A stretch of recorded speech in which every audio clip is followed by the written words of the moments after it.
buat semua pelayan Tuhan. Semangat ya. Jangan lelah bekerja di ladangnya Tuhan. Roh Kudus yang beri kekuatan, yang mengajar dan menopang. Tiada lelah bekerja. Ini kita akan belajar dari namanya buku tanpa kata. Apa namanya? Oke, ada yang tahu kenapa disebut buku tanpa kata? Karena di dalamnya tidak ada teks. Yes, tidak ada teks, tidak ada kata-kata, tidak ada gambar di sini. Jadi disebut dengan buku tanpa kata. Nah, biasanya buku tanpa kata ini digunakan untuk kegiatan komunitas. Ada yang pernah ikut kegiatan komunitas di sini? Ada?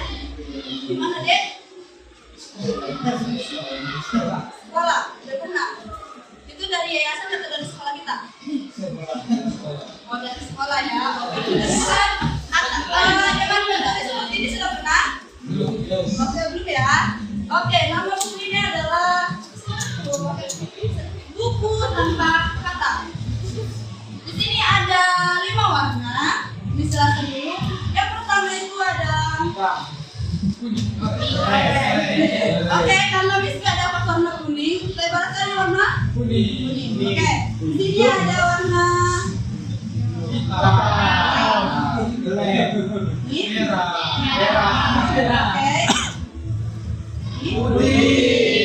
Yes.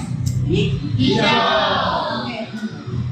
Jadi di sini ada 5 warna. Bisa saya jelaskan yang pertama itu adalah warna kuning. Ini saya katanya satu-satu ya.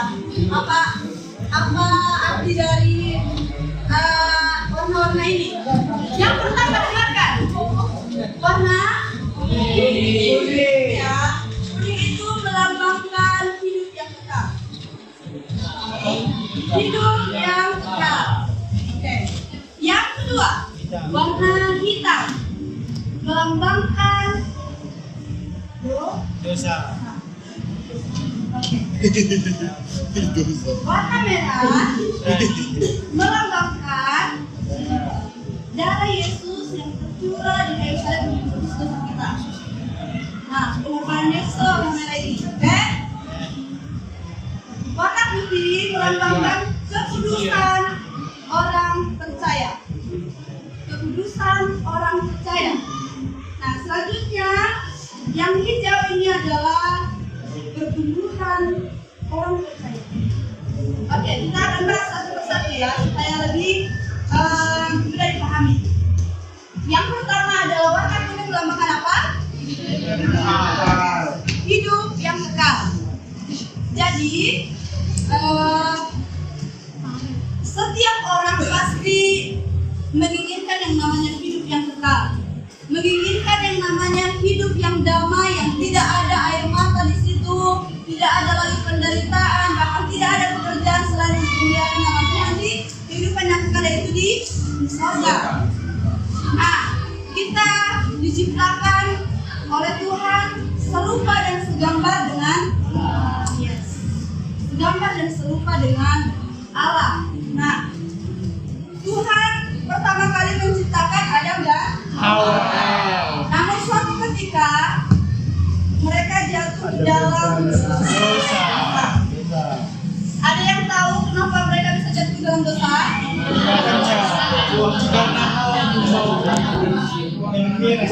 Oke, ada yang mengatakan dosanya dia digoda oleh iblis. Ada yang mengatakan seperti itu. Tetapi meskipun ada godaan yang terjadi bahkan di sekitar kita saat ini, yang paling perlu itu adalah ketaatan kita. Di situlah ketaatan kita diukur. Jadi kenapa Adam dan Hawa bisa jatuh dalam dosa? Karena mereka tidak taat.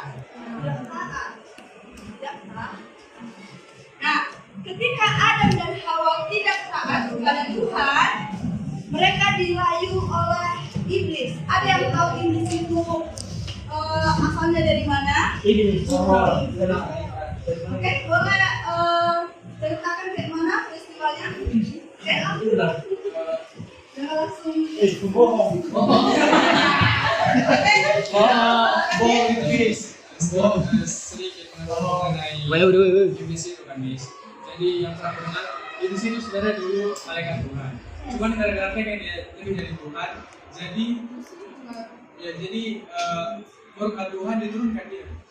Ya, betul yang dikatakan sih.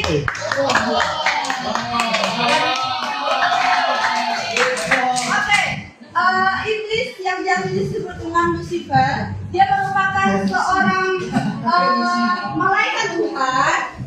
Dia adalah orang penting di situ. Malaikat penting ya.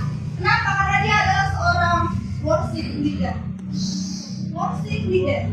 Jadi kalau di gereja karismatik, kalau kita lihat, jadi worship leader ini adalah seseorang yang memimpin pujian kepada Tuhan, betul? Nah, jadi Lucifer ini dulu adalah seorang pemimpin pujian atau song leader di kerajaan surga.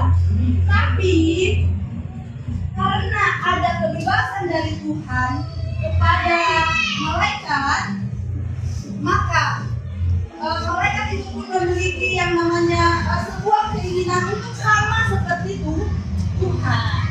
Jadi dia jatuh ke dalam dia dibuang ke dunia bawah, maka disebut dengan iblis. Nah, pada saat kejadian tiga manusia dalam dosa, iblis pun ada di sana untuk menggoda Hawa. Ya. Terus yang menjadi pertanyaannya gini, apa iya Tuhan yang menciptakan dosa itu? Atau Tuhan yang menciptakan kejahatan? Ada yang mau memberikan pendapatnya? Apakah Tuhan yang menciptakan kejahatan? Ada? Oke, yang bilang silakan. Oke? Apakah Tuhan menciptakan kejahatan? Tidak. Tuhan Allah tidak pernah menciptakan yang namanya kejahatan. Karena Allah itu sifatnya lurus. Hanya satu yang tidak bisa dilakukan Allah, yaitu berdosa. Karena dia adalah lurus. Nah, setelah kejatuhan Adam dan Hawa di dalam dosa, sampai saat ini kita juga manusia berdosa. Apakah Tuhan yang menciptakan kejahatan? Ada? Oke, yang bilang silakan. Oke? Apakah Tuhan menciptakan kejahatan? Tidak. Tuhan Allah tidak pernah menciptakan yang namanya kejahatan. Karena Allah itu sifatnya lurus. Hanya satu yang tidak bisa dilakukan Allah, yaitu berdosa. Karena dia adalah lurus. Nah, setelah kejatuhan Adam dan Hawa di dalam dosa, sampai saat ini kita juga manusia berdosa. Makanya di kitab Rom dikatakan semua orang telah berdosa dan telah kehilangan kemuliaan Allah. Namun karena begitu besar kasih Allah ke dunia ini, kata Yohanes 3 ayat 16, sama-sama dulu kita mengatakan Yohanes 3 ayat 16, karena begitu besar kasih Allah akan dunia ini sehingga Ia memberikan anaknya yang kedua, supaya setiap orang yang percaya kepada-Nya tidak binasa, melainkan beroleh hidup. Nah, karena begitu besar kasih Tuhan kepada kita, ketika kita berdosa, hubungan kita dengan Allah itu terputus karena dosa-dosa itu. Nah, oleh karena kasih Allah, maka diutuslah Yesus. Karena begitu besar kasih Allah ke dunia ini, sehingga Ia telah mengaruniakan anaknya yang tunggal, yaitu Yesus. Gimana cara Yesus menebus dosa kita? Kenapa Dia harus menjadi manusia? Ada yang bisa menjawab kira-kira? Kenapa Tuhan harus berubah, berinkarnasi menjadi manusia untuk menunjukkan dirinya? Kenapa? Ada yang mau kasih pendapat? Ada? Oke, ada yang mau mencoba?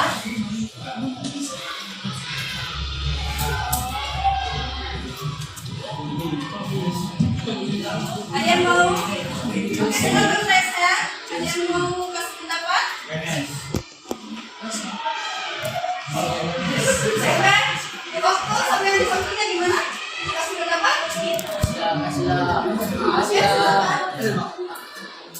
Bukan? Ada? Oke.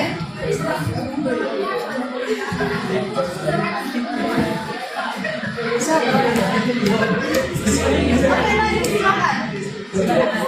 Oke, Nadine, silakan. Oke, dengarkan ya kawannya ya. Oke, kenapa? Kenapa Tuhan harus berinkarnasi menjadi manusia ketika Ia ingin menyelamatkan manusia? Ayo.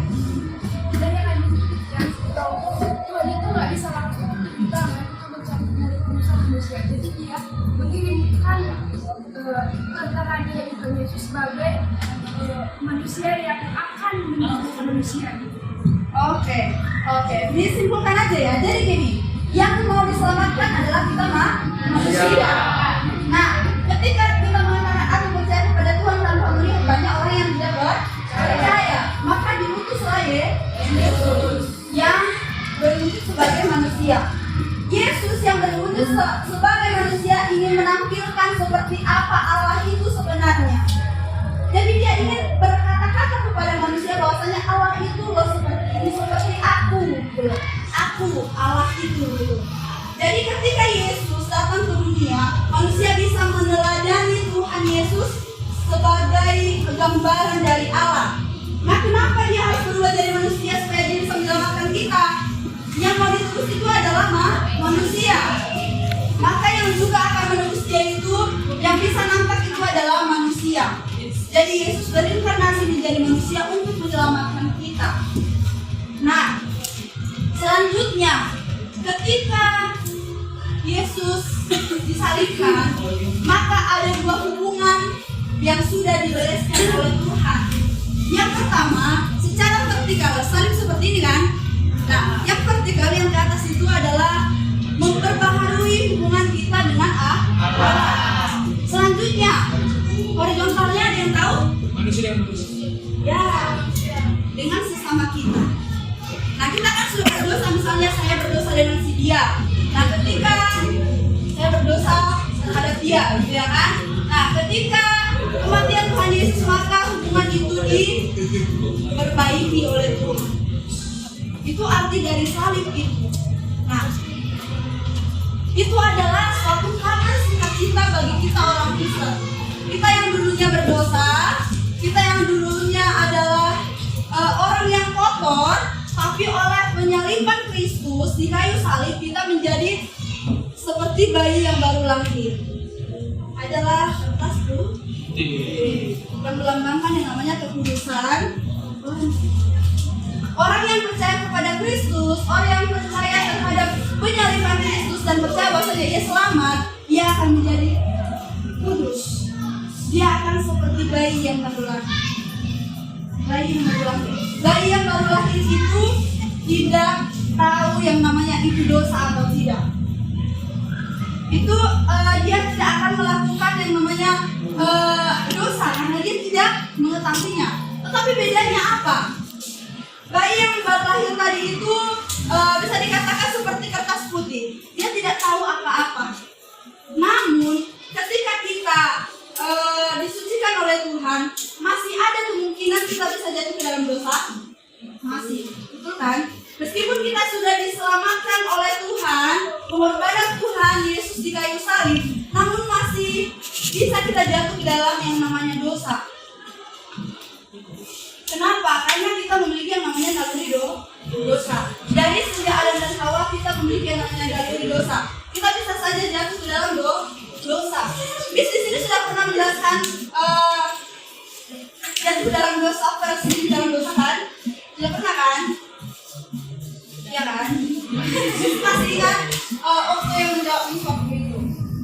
Nah, kita bisa saja jatuh ke dalam dosa. Tetapi ingat, ketika adik-adik masih hidup di dalam dosa hari-hari ini, kalian sama saja menyalibkan Tuhan Yesus yang kedua kali. Artinya kayak mana? Udah tahu kita itu dosa loh. Udah tahu pengorbanan Yesus di kayu salib, tapi kita masih tetap nyaman dengan dosa itu. Jadi sama halnya kita menyalibkan Tuhan kedua kali. Kita menyerahkan, nah salibkan lagi. ketika kita hidup yang namanya di dalam dosa. Tapi kalau jatuh di dalam dosa itu merupakan suatu hal yang mungkin saja terjadi karena suatu hal yang memaksa kita untuk melakukan dosa atau keinginan kita untuk melakukan itu. Nah, ketika seseorang jatuh di dalam dosa, ketika diingatkan oleh Roh Kudus itu tidak baik, maka dia akan segera bertobat. Tetapi orang yang hidup di dalam dosa, meskipun dia udah tahu itu dosa, tetapi masih setiap hari dilakukan. Jadi ingat apa waktu itu contohnya? Nah, udah tahu itu tidak baik untuk ditonton atau untuk dibaca, tapi masih dibaca setiap hari atau ditonton setiap hari. Itu namanya hidup di dalam dosa. Kalau ada yang seperti itu di kelas ini, harus bertobat. Oleh karena itu, sebagai orang Kristen kita perlu bertobat setiap hari. Selain kita sudah berdosa sejak dulu, sejak Adam dan Hawa, kita juga dikuasai yang namanya alam. Di alam ini banyak sekali godaan-godaan yang membuat kita bisa saja jatuh dalam dosa hari-hari ini. Jadi kita harus bertobat setiap hari. Oke, selanjutnya, setelah kita putih bersih seperti bayi yang baru lahir, apa sih yang mau kita katakan? Apakah kita akan berdiam diri seperti itu saja? Kita sudah menerima keselamatan nih. Misalnya gini, Miss menolong dia membayar utangnya misalnya 50 juta misalnya ya. Oke. Tapi adalah utangnya si Okto sama si Diardo ya. Dan adalah utangnya si Okto 1 juta sama si Diardo. Tapi dia tidak mau membantu si Okto. Itu adalah keterlaluan. Saya sudah bantu dia 50 juta. Tapi hanya untuk 1 juta saja yang tidak bisa membantu atau mengikhlaskan seperti itu. Itu namanya keterlaluan. Apakah kita selama ini juga seperti itu kepada Tuhan? Kita sudah menerima nih keselamatan dari Tuhan, adik-adik. Tapi kita nggak mau berbagi sama kawan-kawan kita. Ada yang seperti itu. Kita ini kan udah diselamatkan sama Tuhan, tapi kita nggak mau bilang, kamu berharga loh di mata Tuhan. Kamu ini loh sudah dipilih sama Tuhan. Ada nggak yang pernah kayak gitu di situ? Di sini? Nah, terus selanjutnya, setelah kita putih bersih diselamatkan sama Tuhan, kita punya yang namanya tugas. Yang pertama adalah pertumbuhan orang percaya dimulai dari pengenalan akan Kristus. Yang pertama, bagaimana kita mengenal Tuhan gitu ya. Bagaimana misalnya siapa nama muda tadi?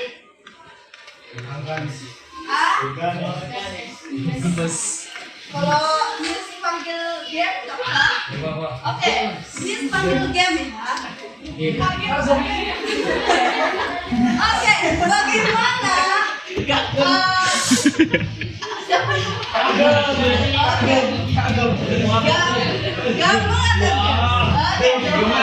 Siap ya, game siapa apa ya? Oke, panggil.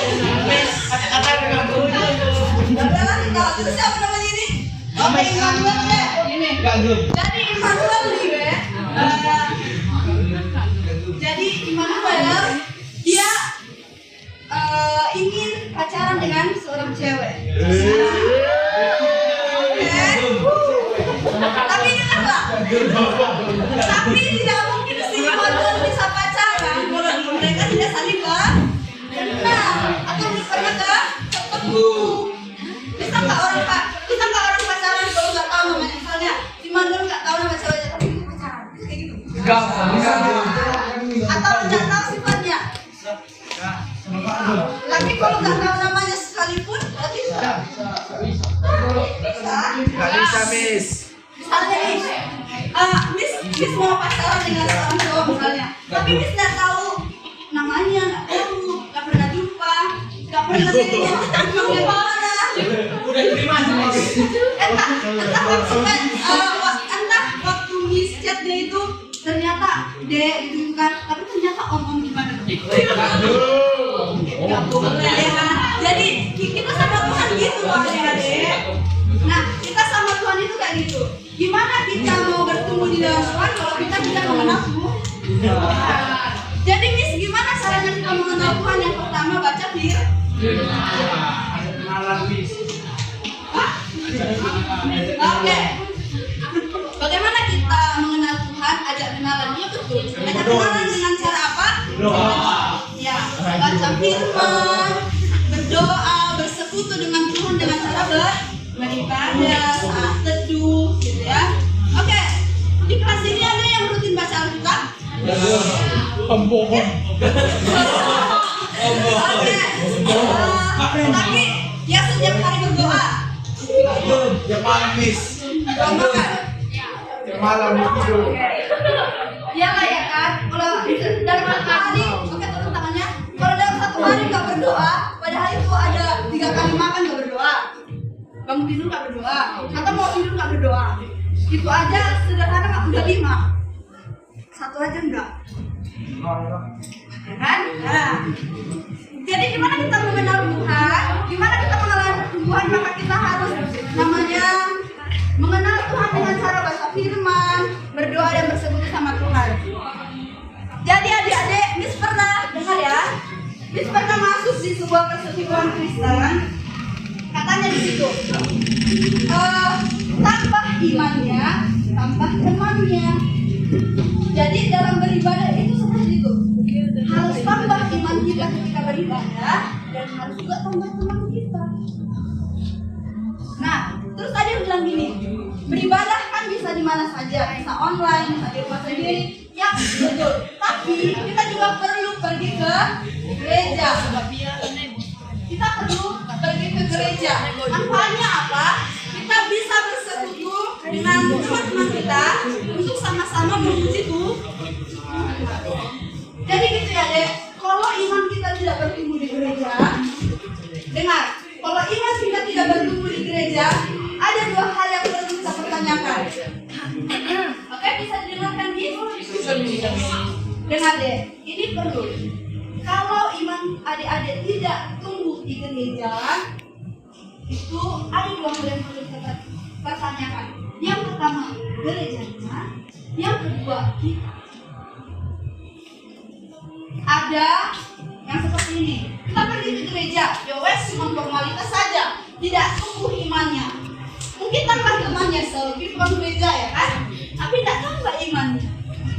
Tapi ada juga ke gereja, meskipun udah semenari apapun di buat gereja itu, tapi tidak tambah imannya, maka kita yang perlu dipertanyakan, gimana? Aku ini kayak mana ya?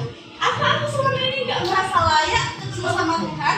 Makanya aku nggak tumbuh imannya di gereja ini. Aku udah gereja ini, tapi nggak tumbuh imannya.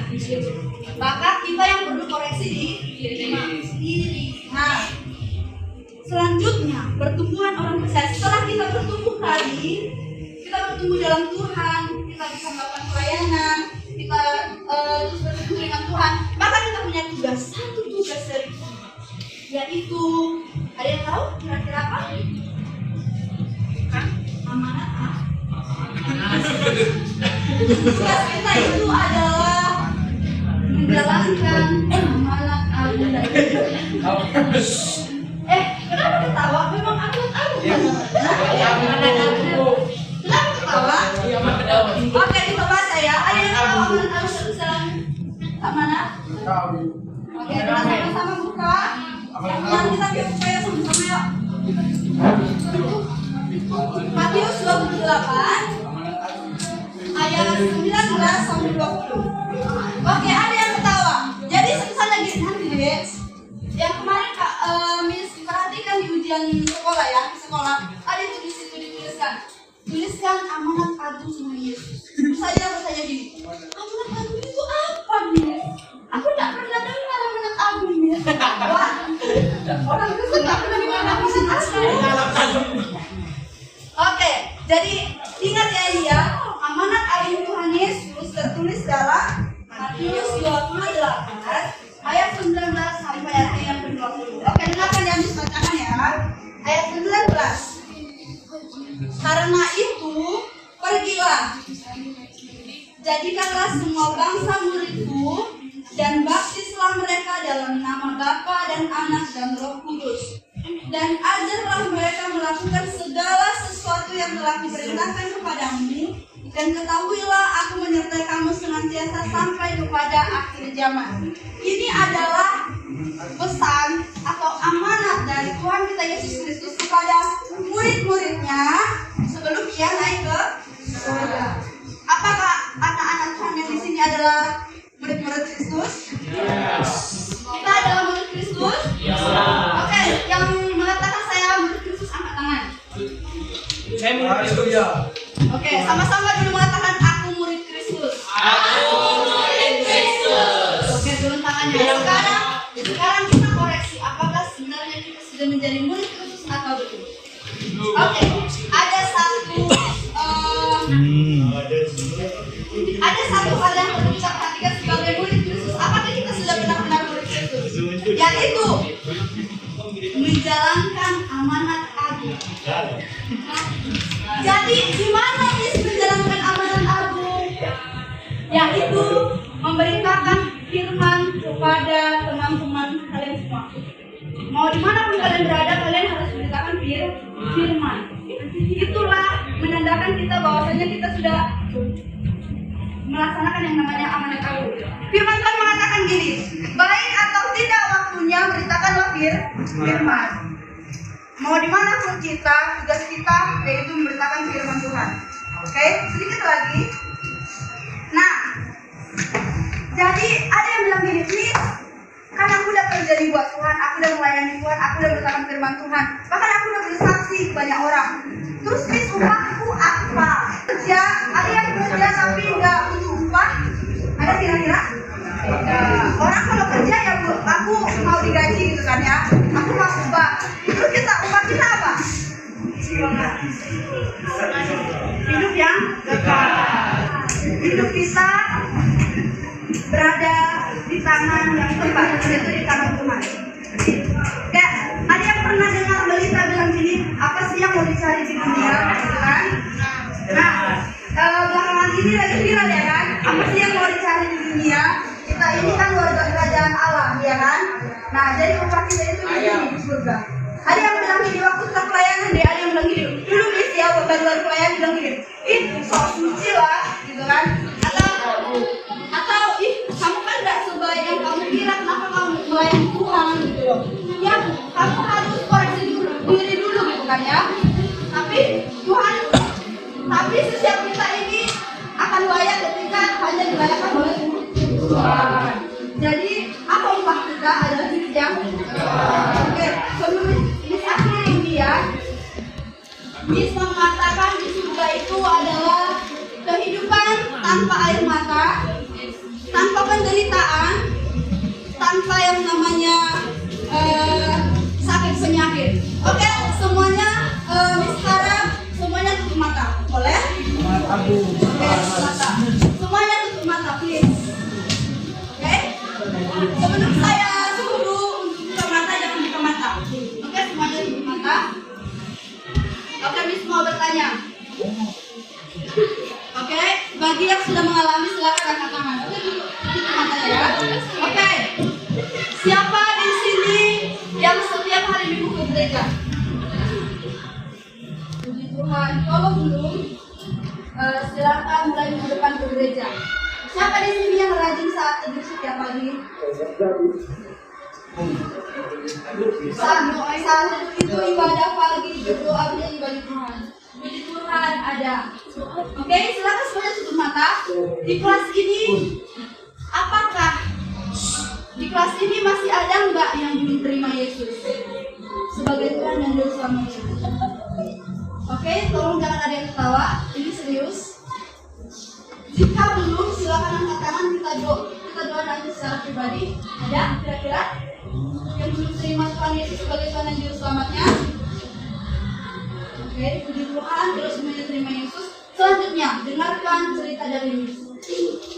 Misalkan di tanah Karo terjadi gempa yang sangat-sangat dahsyat dan kalian berada di sebuah ruangan.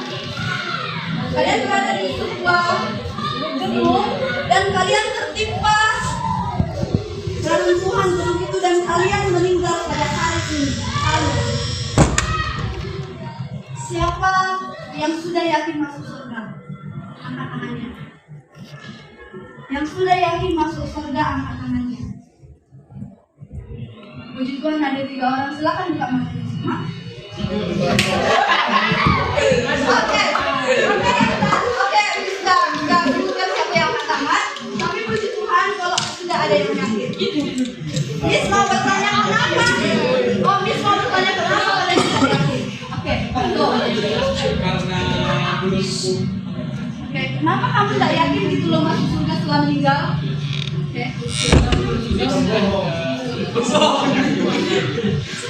karena ini jalan hanya amat aku katanya. Oke, semua doa yang ini kenapa deh?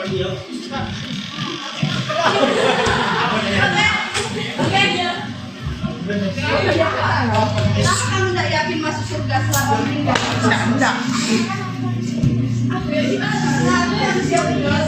Ada lagi? Mau nanya sama ada yang ini deh. Kenapa? Dosa. Oke, mau nanya sama ada ini.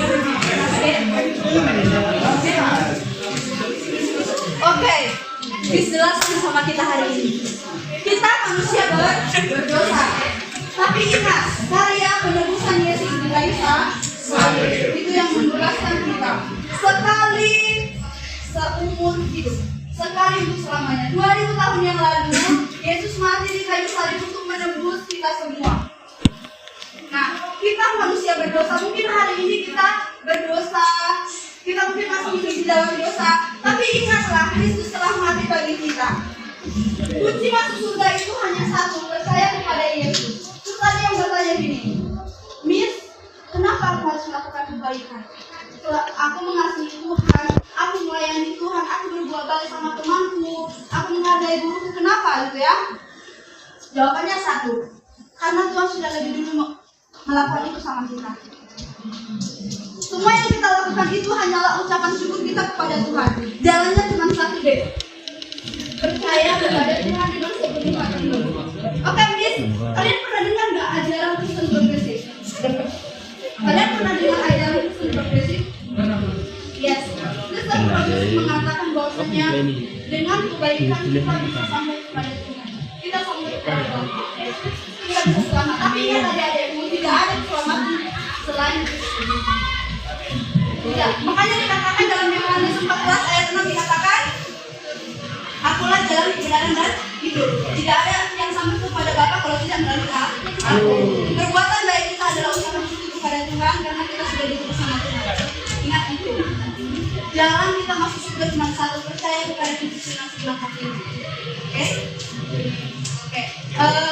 Miss, kita akhiri hari ini. Semoga apa yang disampaikan melalui buku tanpa kata ini bisa kalian mengerti, dan Miss harap Miss kasih mandat untuk adik-adik semua untuk mengatakan ini kepada orang lain. Bisa yang menggunakan kata atau tidak media lainnya. Kalau kalian masih mau menggunakan ini pada adik sekolah minggu atau di mana pun, atau di rumah atau di mana, kalian bisa menggunakan ini. Oke? Bisa Miss kasih kepercayaan untuk kelas ini? Bisa. Yuk, sama-sama kita tangan.